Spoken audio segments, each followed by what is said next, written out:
मैंने जीवन में कभी किसी के लिए अपने मन में सपने का भाव चला इस वक्त मुझे ठोकर मिला है। तब मेरी शक्ति और मेरी विचार आपके दिल की भावनाओं को छुएगा। मैंने कोई सुनेगा तो दिल से अगर होठों से मुस्कुराते थे यही किसी से हम और खानों का हम उसके लिए अपने दिल की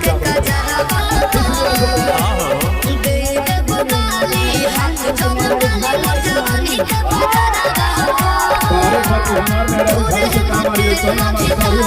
हमारे एक बार भैया एक लड़का मुझे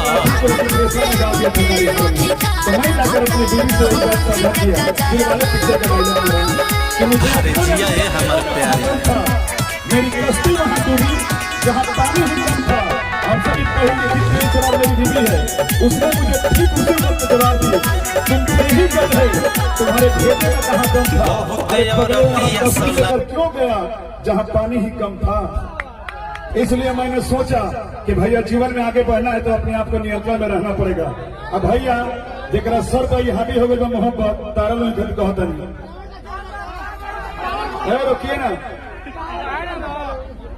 अब ही कर देखी ना दर्द ही कर थोड़ा भाई तारा खाती अभी कहन तारा बहुत दिल पर लगी फिर एक बाद पहले गाना भी बजा दीजिए उसके बाद में भाई के लिए बोलेंगे वही गाना बजाइए दिल तो होकर देता है।